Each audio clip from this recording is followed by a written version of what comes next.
2024, and to the surprise of no one, your ISP is still shipping your internet service with some third-rate garbage router from the Stone Age that runs on a processor that's outclassed by the microcontroller included with today's LEGO sets.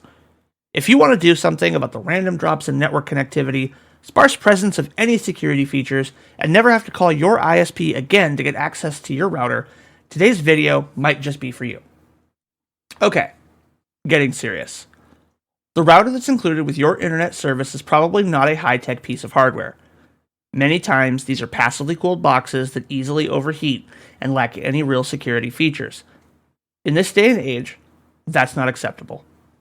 So if you're interested in learning a little bit more about networking to set up your own DIY home router, improve your security with firewall rules, and reduce the amount of ads that you see while browsing the internet, we're going to get into all that today.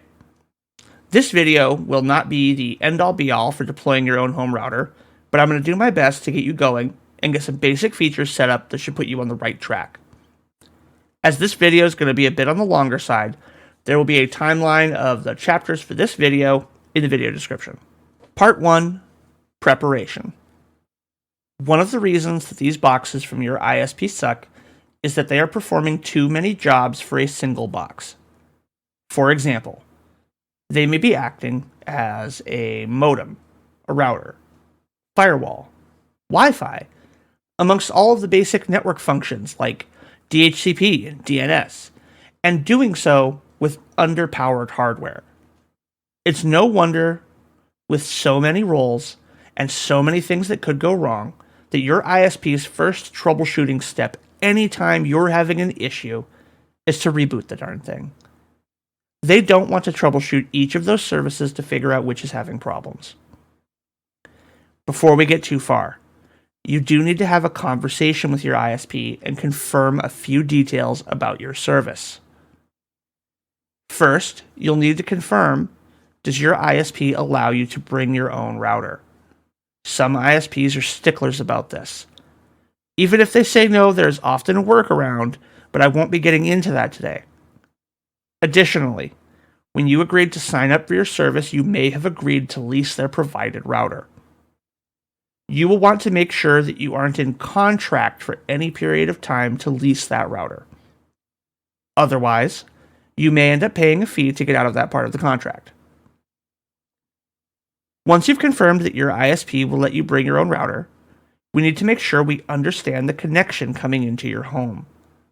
There are 3 common connections: coax, Ethernet, and fiber.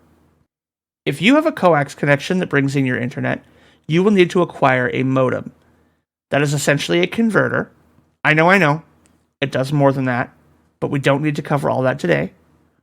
Again, you will need to talk to your ISP to see what modems are supported, or if they will provide one. Likely for a fee, though usually less than the router lease. Deploying your own router with an ISP's modem still gives you more control and reliability as you take the modem role and separate that role from the rest of the functions mentioned earlier. An Ethernet connection will be straightforward and not require any extra consideration for our setup. Finally, fiber. During your conversation with your ISP, they may mention that you will need an ONT if you have a fiber internet service. Much like a modem, this is the box that will convert the fiber to Ethernet for our usage. If they do not provide this and instead bring a terminated fiber line into your home, you will need an SFP network card and an adapter. You can inquire more details about what the connection will be from your ISP. The next consideration is Wi-Fi. What we're looking to build today is just a firewall router, and Wi-Fi is not going to be included in that. So what do we do about that? We can't have no Wi-Fi. Well, you can use any access points or Wi-Fi solution that you want. For example, there are mesh systems like the TP-Link Decos or Google Wi-Fi. But there are also access point families like Ubiquiti or what I'm using, Ingenious.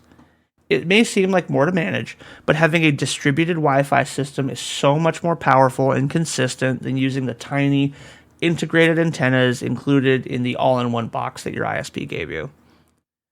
Finally, if you're planning on running multiple networks, such as a guest network or an IoT network, unless you plan to run a dedicated switch for each, you will want a managed switch that supports VLANs. This is not required to get the firewall up and running and is out of scope for this video, but is worth mentioning. Part 2, Hardware Considerations. Okay, so we know how our internet connection is coming in. We have our Wi-Fi solution picked out, and our ISP has given us the green light to bring our own router. What do we need to get this going? Deciding on the hardware that you will use will depend on some additional details, so let's run down that list. What we are building is essentially just a PC. There are only a few hard requirements for our build, as well as a few soft requirements that I would highly recommend adhering to. We will want at least a dual-core x86, x64 CPU, a few gigabytes of RAM, and at least 2 network interfaces, one for LAN and one for WAN, and 40 gigabytes of storage space, whether that's a hard drive, an SD card, or an SSD. These requirements are not very intense, though there are a few things we can do that will improve our overall experience. Using a minimum of 8 gigabytes of RAM, just due to the sheer low price of modern RAM, is an easy way to make sure that this build is not going to have a bottleneck in that department. Using a CPU or motherboard with onboard graphics or a BMC will be helpful so that you can configure your new firewall using a monitor and keyboard. Especially helpful if you accidentally lock yourself out of the web interface. It is highly recommended to use specifically Intel NICs for Opnsense, which is what we will be using today. Whether that is an add-in NIC or the NIC on the motherboard. But doing so can result in improved reliability and lower CPU overhead. Using an SSD for the install will result in improved load times of the OS, and will be much more responsive than using an SD card or especially a hard drive. SSDs have gotten so cheap I don't see much reason not to use them for this at this point. So even with this slightly more intense list of requirements, you might be comparing this list to what you see some people running on the subreddits and noticing that there are some really overkill hardware builds out there for these. So what are some reasons you might need even more hardware? Well, let's talk about those use cases. If you opt to run Sunny Valley's Sensei, which is a cool tool that will allow you to monitor traffic patterns on your network and do some next-gen firewall type features, such as application filtering, there is a free version, but many of the cool features are paid. Now this will cause higher CPU and RAM usage, but will also need more disk space for storing the logs. A site-to-site or client-to-site VPN will cause more CPU overhead. And if you are thinking about running something like this, looking for a CPU that features Intel Quick Assist, or QAT, can be a way to offload that cryptographic workload to the hardware accelerator to lower CPU overhead. A greater than gigabit internet connection may benefit from higher speed hardware, like a high clock speed CPU. Additionally, you will need network cards that can link at the speeds that your ISP supports if you're going to go beyond gigabit. If you want to run multiple local networks and do not want to use router on a stick configuration, you will want a network card with enough ports for all your LAN and WAN connections. Additionally, if you plan to synchronize 2 of these firewalls into a highly available configuration, you will want a dedicated network port to connect them to each other. If you aren't sure if this is in the future for you or not, spending the extra money to go from a 2-port network card to a 4-port network card may be a good option just to future-proof yourself in case you decide to make changes. Another consideration is how many firewall rules you intend to run. This may not be as impactful for a home user, as the general benchmark for a firewall is 10,000 ACL rules, and in my experience it takes nowhere near that many for a reasonable home lab or home user setup. But I added it here for those of you out there, and you know who you are, who are going to go crazy with the rules. Okay, so what should you buy? I'm going to put 3 recommendations here, but please note that these are likely to change over time, and you should do additional research instead of just blindly buying these first recommendations as soon as you see them. If you are on a budget and have a gigabit internet connection or slower, and don't need multiple network connections from your local LAN, a 2-port Vault from Protectly is a solid option. They even have a few steps up from this that include more ports, better CPUs. They're a reputable brand, and I've used a few of their products without issue. They can be pricier than some of the competitors on AliExpress, though you may have a mixed experience with shopping on AliExpress. A quick search of Firewall on Ali will show you many options that look very similar. Many users have also found great luck using older PCs with 4th gen Intel CPUs and an Intel quad-port NIC. Though, my advice if you're buying anything new is to stick to platforms that are at least DDR4. If you're looking for a more mid-range build, maybe you want some 10 gigabit SFPs for your LAN or WAN connection for multi-gigabit internet. The Quotom that I am using features QAT, which will allow me to offload that cryptographic workload like mentioned earlier, and features both the 10 gigabit and 2.5 gigabit ports that I will need for my LAN. Another final option, though a bit more expensive, might make sense if you want to directly support either the Opnsense or pfSense projects, and you want support directly from their providers. And that is their first-party hardware. When I was deciding on the CPU SKU for my build, I actually used the pfSense hardware list as a comparison point, as they are transparent about what CPUs their hardware uses and its estimated performance.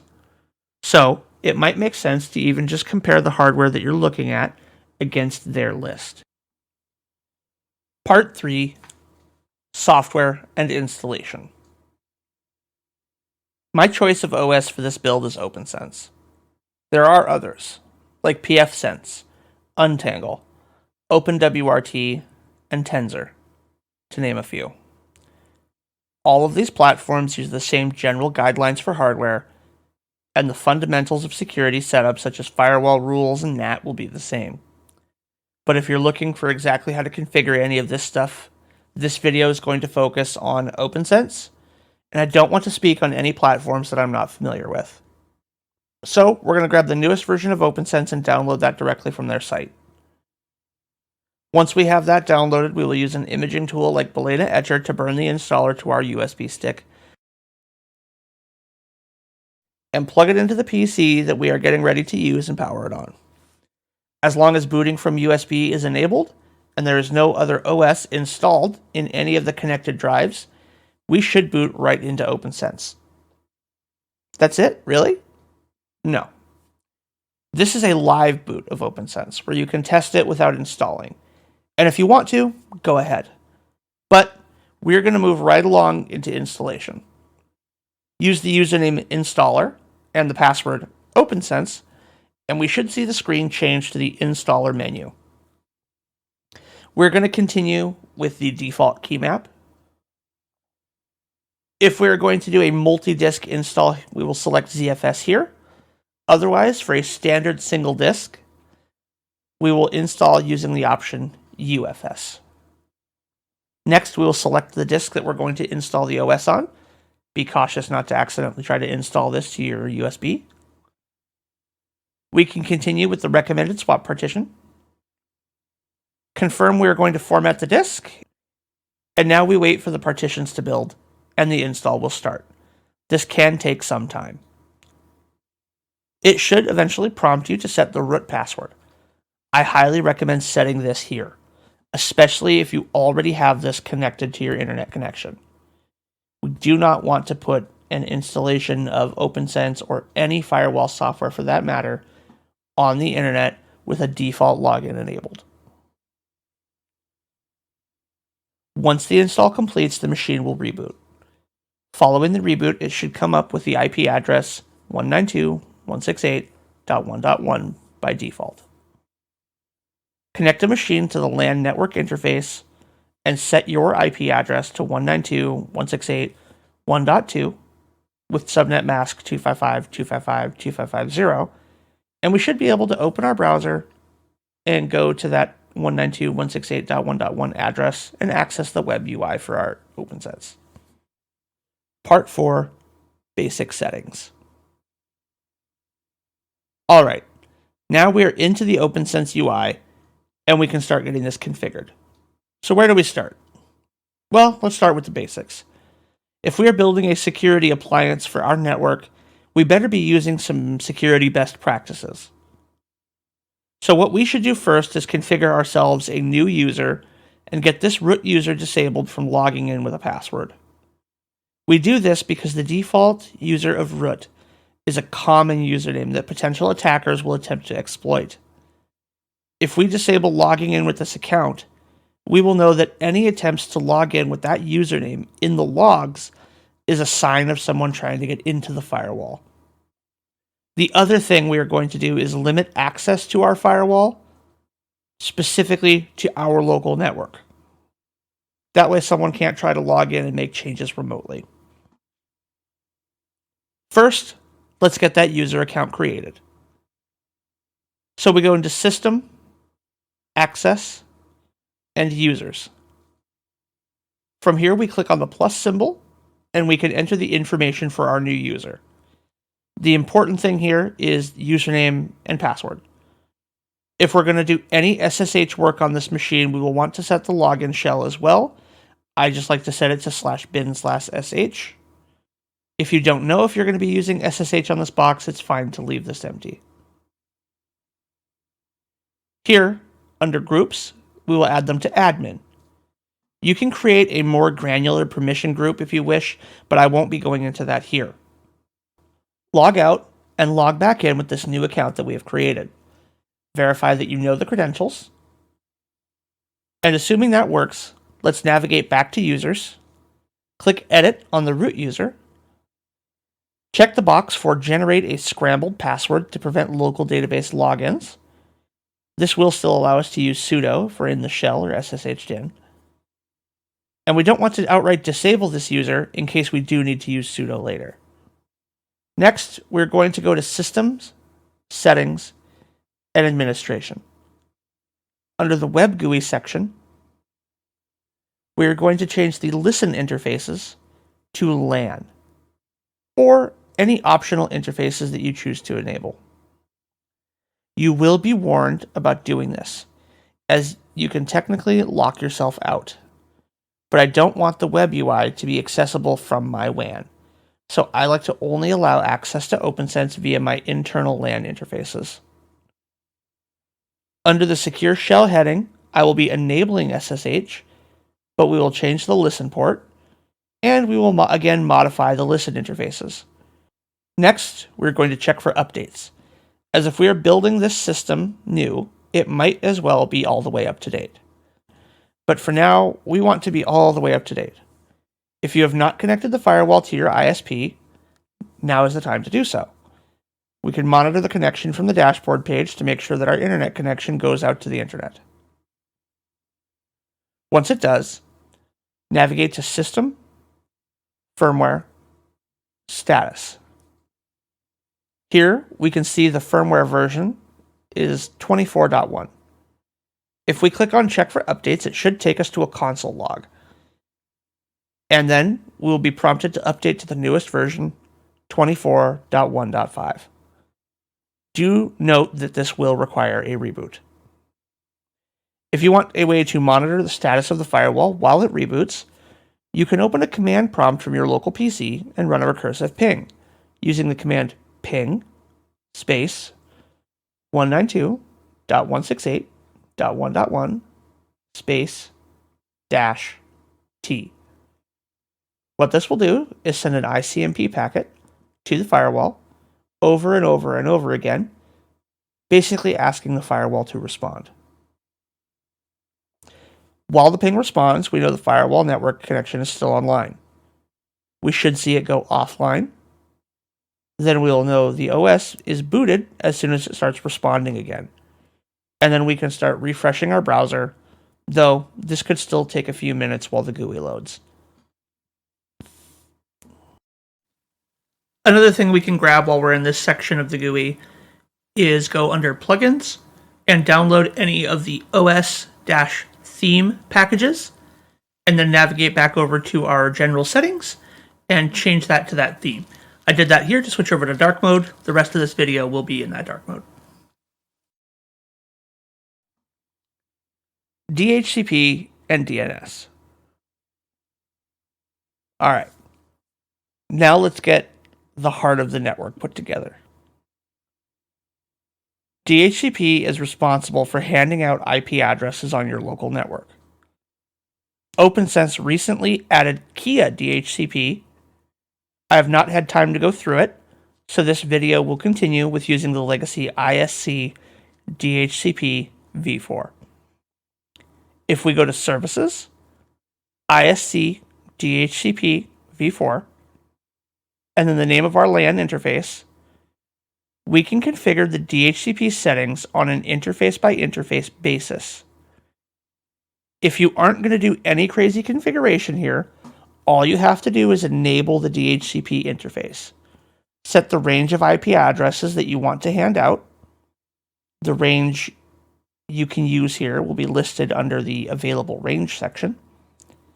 Then you can set the DNS servers and gateway to the IP address of your firewall.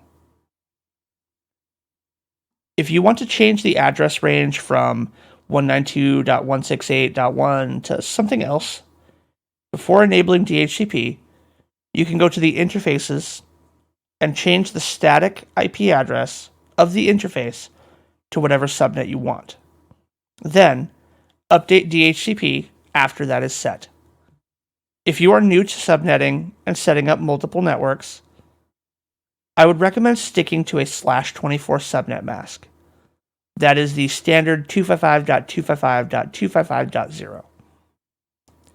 Without doing a full dive into IPv4, that video in the future, so subscribe for that, what that will allow you to do is create multiple networks that have 255 IP addresses, and you can separate them with firewall rules. You can just change the third number of the IP address. So, for example, you could have your home network on 192.168.1 and your guest networks on 192.168.2. Keeping the /24 subnet mask just keeps these simple. Also, just stick with 192.168 if you don't understand IPv4 subnetting yet. DHCP has a lot of other neat features, and Opnsense supports many of them, but this is all we need to get this up and running for now. Next, let's take a look at DNS. DNS is the heart of any network. Being able to navigate around your home network by IP address is great, but having a fast, reliable, and private way to navigate by hostname is even better. Currently, the firewall is configured for DHCP, meaning that our upstream DNS is provided by your ISP. This means they know any site that you're trying to connect to and each query you make, and can even block or change how you get to those sites. Let's change that by using a DNS provider of our choosing. There are private DNS providers that you can pay to use, but there are lots of public options too. Personally, I use Cloudflare. They are generally considered pretty secure and privacy-oriented, and they support DNS over TLS.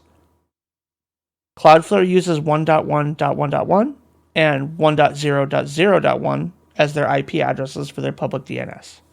So for this video, I will be using the Unbound DNS service to manage our DNS. Go to Services, Unbound DNS, and General. Some basic settings here, much like with the web UI, we will want to change what interfaces the service is listening on. In this case, only on the LAN.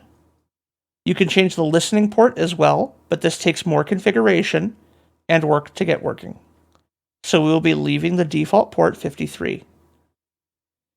I will be enabling DNSSEC support, registered DHCP4 leases, registered DHCP static mappings. This will automatically add any static IPs and DHCP leases to our DNS for reverse lookup. We want this to be as automatic as possible. I also like to use flush DNS cache during reload. This means that if we're ever having a problem with something new being added to the DNS cache or a stale entry, we can simply reload the service and it will flush the cache. Next, we will hit apply. The override section is where we can enter manual DNS entries. We don't have any for now. Under the block list section, we can actually enable a DNS block list. This is a defined list of domains that should not be able to resolve. This is great for blocking specific sites, but also we can actually grab a list like the AdGuard home list of domains and import it. Under type of DNSBL, we will select AdGuard list. Then we can enable the feature and hit apply. Please note that this may block things that you do want to access, and unlike AdGuard Home, which is really easy to navigate and find these blocks, you'll have to review the log page under Unbound, and then to take what you want to allow and add it to the whitelist on this page. Okay, so we should be registering our DHCP leases as DNS entries, and we should have an Adblock enabled. But we still need to configure those upstream DNS servers. Normally, we would use query forwarding, but Unbound and Cloudflare support DNS over TLS, which is a more secure and private method of DNS using encryption, and it's super easy to set up. All we have to do is go to the DNS over TLS page, select Add, and all we have to do here is enter the Cloudflare IPs and port 853. Then hit apply. Now we need to go back to System, Settings, General. We're going to look for the checkbox called Allow DNS Server to be overridden by DHCP PPP on WAN. This allows our ISP to reset our DNS service for this firewall, and we certainly don't want that. We can test DNS is working by opening a command prompt and running the nslookup command. For example, we can run nslookup google.com. We can see here who answered our query, and in this case, it's our firewall at 192.168.1.1. And we can see here that we got a valid response from the IP address that Google uses. And that's it for part 1. You should now have a firewall handling your internet connectivity, handing out DHCP, and DNS with Adblock for your local network. In part 2, we will get into creating custom firewall rules, setting up hybrid NAT and UPnP so that your gaming devices will have an open NAT for online multiplayer and more features. And hopefully there will be less time for me to get that video created. Sorry this one took so long. If you have other ideas for things that we should try with Opnsense, please let me know in the comments section below. I would love to hear your feedback on this more long-form content. I will also be trying a less scripted approach to the next video so that hopefully I can get them out a little quicker. Again, constructive criticism is welcome and appreciated. Until next time, thanks for watching.